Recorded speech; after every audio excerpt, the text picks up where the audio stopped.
नमस्कार, KCN news में आपका स्वागत है। आज हम राष्ट्रीय रिपब्लिकन पार्टी के राष्ट्रीय अध्यक्ष मिर्जा मेहताब बैग जी से क्षेत्रीय मुद्दों पर सीधी बात करेंगे। मिर्जा साहब, खबर कंट्रोल न्यूज़ में आपका स्वागत है सर। सबसे पहले मेरा आपसे यही क्वेश्चन रहेगा सर, क्या चल रहा है दिल्ली में? आपका संगठन राष्ट्रीय रिपब्लिकन पार्टी कितनी मजबूती से काम कर रही है? राष्ट्रीय रिपब्लिकन पार्टी दिल्ली में नहीं, पूरे भारत में काम कर रही है जी। 29 स्टेट हमारे तैयार है और हर स्टेट में हम चुनाव लड़वाएंगे। हरियाणा की बात की जाए तो सर? हरियाणा में 10 कैंडिडेट लड़ना है हमारे, कश्मीर में 10 लड़ना है, जम्मू कश्मीर में, हर पूरे देश में हम चुनाव लड़ाएंगे। और हमारा मकसद राष्ट्रीय रिपब्लिकन पार्टी बनाने का ये है, बाबा साहब की विचारधारा घर घर पहुँचे और अमन शांति का पैगाम घर घर पहुँचे।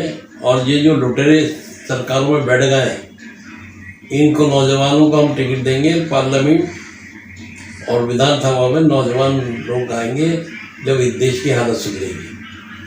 सर, जैसे जम्मू कश्मीर में आप कह रहे हैं कि आपके 10 कैंडिडेट उतार दिए गए, वहाँ पे आज़ाद उम्मीदवार की बात की जाए तो 50 से अधिक ज़्यादा आज़ाद उम्मीदवार को उतार दिया गया। क्यों इतने आज़ाद उम्मीदवार को उतारने की आवश्यकता पड़ गई? देखिए, जो बड़ी पार्टियां हैं जो वोट काटना चाहती हैं, वो इंडिपेंडेंट कैंडिडेटों को पैसे दे के उतारती हैं जी। ताकि वोट इधर उधर डिस्ट्रीब्यूट हो जाए और हमारा जो वोट है, हमारा कैंडिडेट जीत जाए। लेकिन कश्मीर में ऐसा नहीं है। कश्मीर का वोटर बहुत समझदार है, वो अपने हिसाब से ये उम्मीद है कि नौजवानों को ज़्यादा ज़्यादा वोट देके कामयाब बनाएंगे। तो क्या लगता है सर, ये भाजपा की? भारतीय जनता पार्टी तो पूरे भारत में कहीं नहीं आती, नहीं आएगी, कहीं नहीं आती। आप जी, आपसे ये भी जानना चाहते हैं, राष्ट्रीय रिपब्लिकन पार्टी की मेंबरशिप की बात की जाए तो पूरे भारत में कितनी हो गई सर? हमारे पूरे भारत के अंदर 1 करोड़ से ज़्यादा मेंबर हो गए। 1 करोड़ से ज़्यादा हो गए सर। और 29 स्टेटों में हमारा 28 स्टेटों में काम चल रहा है। तो ये संगठन आगे कहाँ तक जाएगा सर? कहाँ तक जाएगा? जैसे कांग्रेस और बीजेपी का जी जमात, वहाँ तक नहीं जाएगा। तो जैसे कि अलायंस की बात की जाए तो आप किसी पार्टी के साथ अलायंस करके? नहीं, अभी जितनी भी पार्टियां हैं, इन पार्टियों को कोई जिम्मेदार आदमी मुझे नजर नहीं आ रही है। सबने देश को दोनों हाथों से लूटा है। जिसको भी सत्ता दी गई है उसने गरीब लोगों का खून पसीने की कमाई को बर्बाद करा है। जैसे अब हो रहा है, ये जो पुल बन रहा है, गिर रहा है, ये किसकी कमाई है? सब जनता का टैक्स। की। बिल्कुल नहीं। जनता के खून पसीने की कमाई जो टैक्स दे रही है, बिल्कुल उसका बर्बाद करना है ये लोग। इसलिए हम चाहते हैं देश में पढ़े लिखे लोग आए, नौजवान आए, जिन्हें बेरोजगार है वो राजनीतिक में आए और देश की भागदौड़ अपने हाथ में लें। बिल्कुल। हमारा प्रयास ये है। फरवरी में दिल्ली में चुनाव है सर, क्या लगता है कि 70 की 70 सीटों पे आप फाइट करेंगे? बिल्कुल 70 की 70 पे करेंगे और संगठन जीतेंगे भी। तो संगठन पूरा मजबूत है दिल्ली की? पूरा मजबूत है, पूरा मजबूत है सर। दिल्ली में सब हमारे जिले में बने हुए हैं, सब फर्स्ट क्लास। इतनी बड़ी बड़ी पार्टियों के साथ फाइट करेंगे, आम आदमी पार्टी और भारतीय जनता पार्टी, क्या लगता है इन्हें टक्कर दे सकेंगे आप लोग? देखिए, आम आदमी पार्टी, भारतीय जनता पार्टी का भी जो हिसाब था, हम दो हमारे दो, ये अटल जी कहते थे जी। और आम पार्टी का वजह था, अन्ना हजारे से वजह से वो आम पार्टी चल पड़ी। बिल्कुल। क्योंकि आरएसएस और बीजेपी ने उसको पैसा दिया था कि महात्मा गांधी बना देंगे अन्ना साहब तुम्हें, अन्ना हजारे को। बिल्कुल। सारे चैनल लग गए उससे पीछे और कांग्रेस की उन्होंने करप्शन हाईलाइट किया। इसमें वो अन्ना हजारे महात्मा गांधी बन गए और केजरीवाल, अन्ना हजारे तो लिखवा लिया था इन्होंने, पार्टी नहीं बनाओगे आप, राजनीतिक दल नहीं बनाओगे। वो तो एक बदलाव की आया था। लेकिन केजरीवाल ने वहाँ डंडी मारी, क्योंकि वो भी बनिया है, आरएसएस का आदमी है, डंडी मार के पार्टी बना ली। माहौल ऐसा था, कांग्रेस से परेशान थे लोग, बीजेपी से परेशान किए, इसलिए उन्होंने तीसरी पार्टी का चुनाव पब्लिक ने। वही सर, पैरोल पे वापस आए केजरीवाल साहब और मनीष सिसोदिया जी, क्या लगता है सर दिल्ली में इनका कुछ चलेगा हिसाब किताब इस बार? नहीं, वो तो खैर काम पे बात है, लेकिन जो भ्रष्टाचार के आरोप लगे हैं अब देखिए, भ्रष्टाचार तो सभी पार्टियां कर रही हैं। कौन सी पार्टी, मुझे एक पार्टी बताओ इसने भ्रष्टाचार नहीं करा? या जिस ये पार्टी है, इसके लोग जेल में नहीं गए। वो तो लगभग कांग्रेस है और पार्टी है, सारे जेल में जा रहे हैं ना।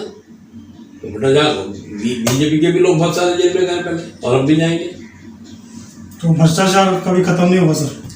खत्म होगा जब तक देश का नौजवान,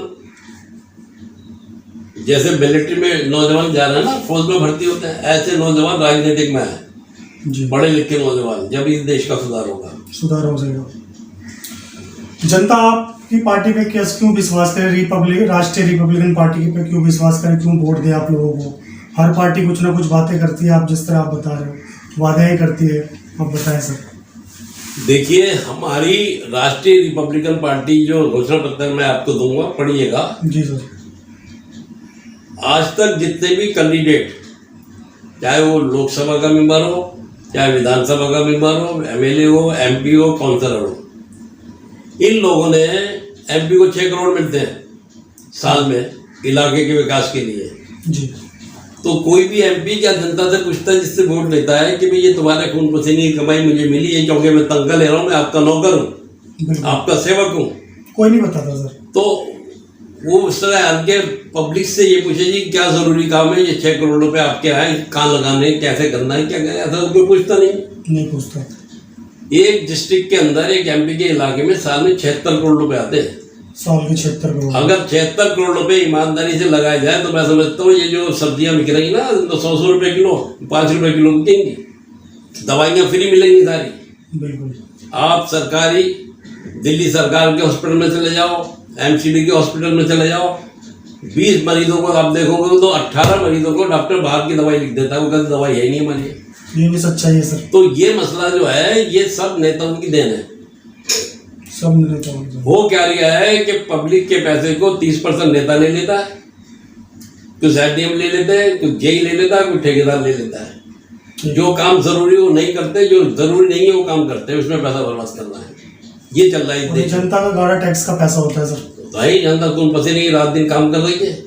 आज गरीब आदमी को राशन भरना मुश्किल हो गया है, बच्चों की फीस देनी परेशानी हो गई है। बिल्कुल। तो ये सारी बातें हो रही हैं। और हमारा तो यह है कि हमारा कैंडिडेट, अगर पब्लिक ने हमारे कैंडिडेटों को जितवाया तो हम वादा करते हैं जनता से कि हमारा कैंडिडेट एमपी अगर 6 करोड़ मिलेंगे तो आपसे पूछ के आपके सामने लाके वो अपने ऑफिस में लिस्ट लगाएगा कि 6 करोड़ रुपए आए थे, 5 लाख रुपए मैंने फलानी गली में इस काम में खर्च कर दिए, 5 करोड़ 95 लाख मेरे पास है। ऐसे एमएलए अपने ऑफिस में लिस्ट लगाएगा, 2.5 करोड़ आए थे, 3 लाख मैंने वहां खर्च करे, बाकी अमाउंट मेरे पास है। नोटबुक्स पे लिखा जाएगा रोजाना। लिखना चाहिए। बिल्कुल। क्योंकि आपके पैसा नहीं है, एमएलए का या एमपी का पैसा नहीं है, पब्लिक का पैसा है। बिल्कुल। आपको पूछ कर चलना चाहिए। हो क्या गया है, मालिक नौकर बना हुआ है, नौकर मालिक बना हुआ है, ये हो रहा है इस देश में। तो सिस्टम से सरकार चलेगी सर आने वाले समय में? कौन सी सरकार? कोई भी सरकार अगर आए तो सिस्टम से चलनी चाहिए।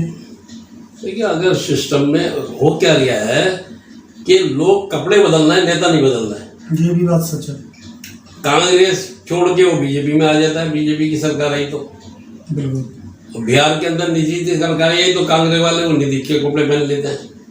मतलब नेता वही है, ड्रेस बदलना है, ड्रेसेस चेंज हो रही खाली, सिर्फ कुर्ता पैजामा बदल लेते हैं। मन काला का काला ही। हाँ, काम वही है उनका जो कर रहे हैं वो।